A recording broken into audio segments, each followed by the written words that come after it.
Bonjour les petits loups, c'est de nouveau moi, Packboy, pour un nouveau anime review sur l'épisode 3 de Dragon Ball Super.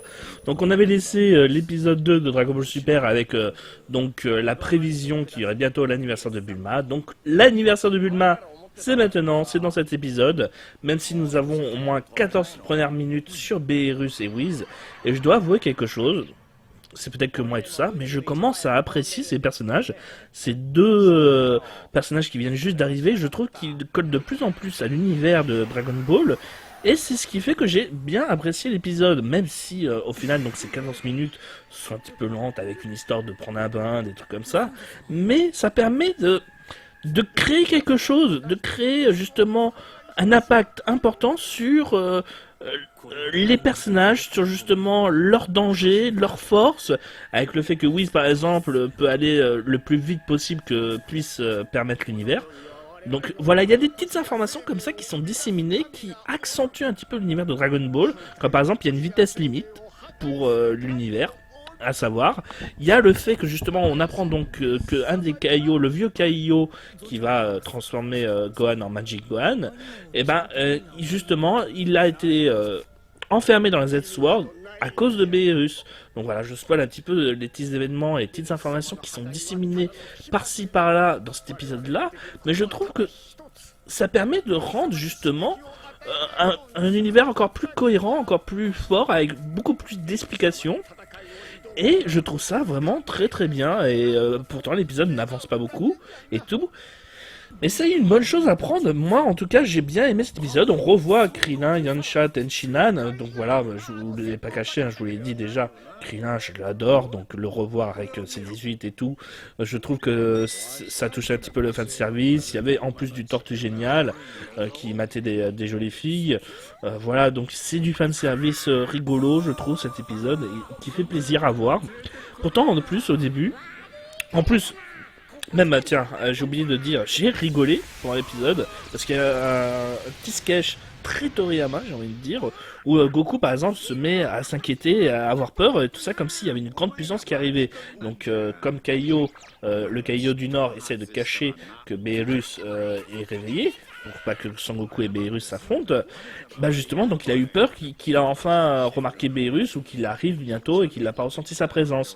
Bah non, en fait, Goku est juste nerveux et a peur parce il a oublié l'anniversaire de Bulma.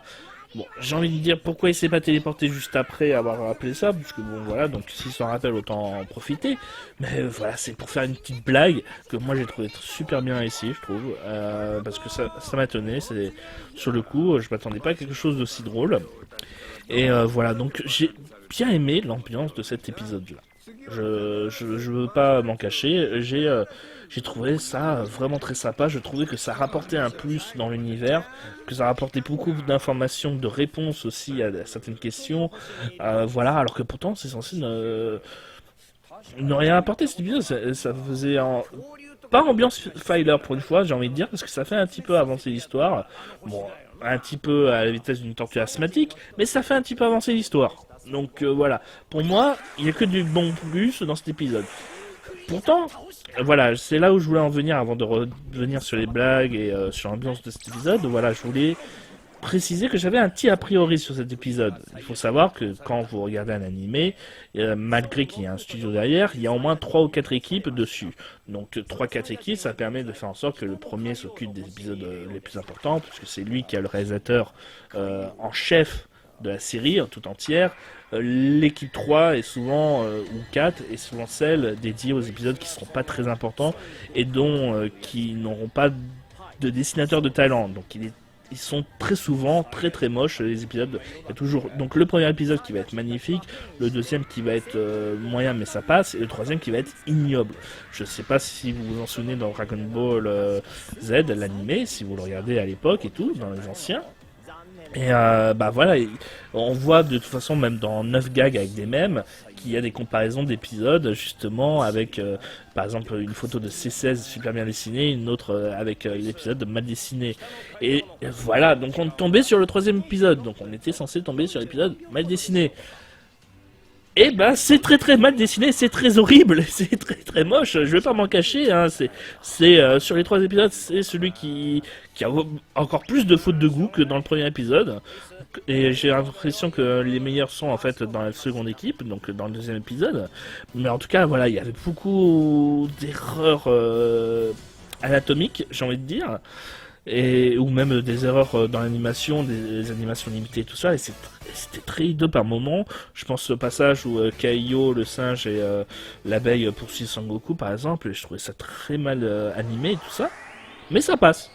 Voilà, je voulais critiquer, je voulais être méchant et tout ça sur l'épisode, et il faut dire ce qu'il y a, hein, c'est franchement de la honte pour un animé récent, mais voilà, je me rappelle encore une fois des épisodes qui étaient très très moches de Dragon Ball Z, et donc l'équipe la plus moche de Dragon Ball Super, en tout cas, eux sont largement meilleurs en tout cas que ce qu'on avait avant. Donc je trouve que c'est regardable. Personnellement, après peut-être que c'est moi qui suis plus gentil et tout ça, mais quand on a connu l'animé de Dragon Ball Z et qu'on voyait les épisodes vraiment très très mauvais, là c'était vraiment horrible, catastrophique. Là ça passe, c'est regardable, c'est pas spécialement super bien animé tout ça, mais on sent qu'ils ont prévu pas mal de choses, et question animation, question design de dessin, par exemple. Et là, bah, je vais m'avancer, c'est sur la previews de l'épisode 4, où en fait, ils font un petit contour noir plus épais cette fois-ci, autour des personnages, qui renforce un petit côté cartoon, un petit côté shade shading, justement, et je trouve que ça va super bien avec Dragon Ball Z, enfin en tout cas le côté humoristique et tout ça, et je pense que cet animé va nous proposer quand même, je ne suis pas sûr, hein, mais va nous proposer quand même quelques petites surprises graphiques. Et ça fait plaisir. En tout cas, parce que je me suis dit qu'ils allaient peut-être être trop paresseux, et en tout cas c'est le cas, ils ont été très paresseux sur pas mal de temps, et on le voit très très bien. Ils font un flashback, par exemple sur Cell, comment est mort le Kaiyo du Nord, c'est Sangoku qui a été porté sur l'étoile Cell qui était en grandiforme et qui a explosé.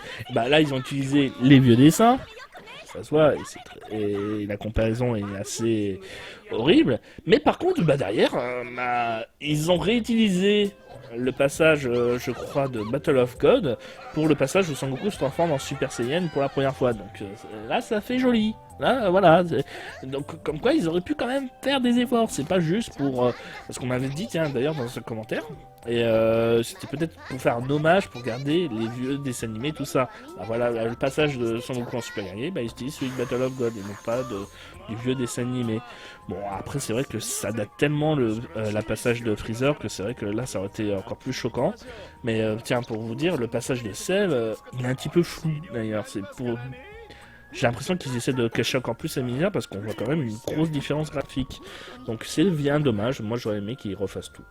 Voilà, s'ils veulent faire des flashbacks, bon, enfin, ils font ces flashbacks exprès pour justement gagner quelques secondes dans l'animation et ne rien foutre. Donc, voilà, c'est confirmé. En tout cas avec cet épisode, puisque la preuve, ils utilisent les passages flashbacks qu'ils veulent, hein, que ce soit de Battle of God ou de l'ancien animé. Tout pour pas refaire, tout simplement. Voilà, donc à part ça, bah voilà, moi comme je vous l'ai dit, c'était un bon épisode.